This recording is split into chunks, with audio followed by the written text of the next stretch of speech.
மகா ஓரமா உட்காந்து அழுதுட்டு இருக்காங்க. சூர்யா கிட்ட போயிட்டு, "என்ன மகா இது மாரி ரூம் எல்லாம் அலங்கரிக்க போறேன்னு சொல்லிட்டு வந்துட்டு, இங்கே உட்காந்துட்டு இருக்க" அப்படின்றாங்க. "நான்லாம் எதுவும் பண்ண மாட்டேங்க" அப்படி சொல்லிட்டு இருக்கும்போது, அனாமிகா வந்துடுறாங்க. "பார்த்தீங்களா சூர்யா, நான் சொன்னேன்ல, உங்க ஒய்ஃப்க்கு என் மேல என்ன பிடிக்கவே இல்ல. அதனால தான் எனக்கு நல்லது எதுவும் நடக்கக்கூடாதுன்னு சொல்லிட்டு இந்த மாரி பண்ணிட்டு இருக்காங்கன்னாங்க." சரின்னு சொல்லிட்டு சூர்யாவே கிளம்பி போயிடுறாங்க ரூம் அலங்கரிக்கலான்னு.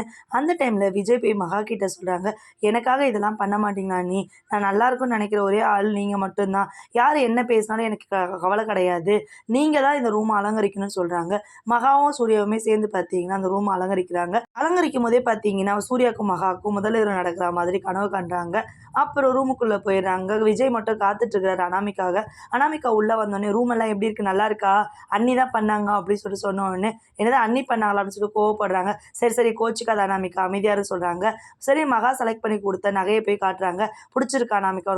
"புடிச்சிருக்கு. யார் செலக்ட் பண்ணது?" "அண்ணி தான் செலக்ட் பண்ணி குடுத்தாங்க உனக்கு" அப்படின்னு அந்த நகைய தூக்கி போட்டுட்டு, எப்ப பாரு அண்ணி அண்ணின்னு தான் பேசிட்டு இருப்பீங்களா? இல்ல பிரபான்னு பேசிட்டு இருப்பீங்களா? என்ன கொஞ்சம் கூட மதிக்க மாட்டேன்றீங்க இந்த வீட்லன்னு சொல்லிட்டு பயங்கரமா சண்டை போட்டு, உங்களுக்கு எதுக்கும் எதுவுமே கிடையாது. இன்னைக்கு ஃபர்ஸ்ட் நைட்டே கிடையாதுன்னு சொல்லிட்டு போயிட்டு ஹால்ல படுத்து தூங்கிடுறாங்க. விஜய் எவ்வளவோ கூப்பிட்டு பார்க்குறாரு. அனாமிகா வரமாட்டாங்க.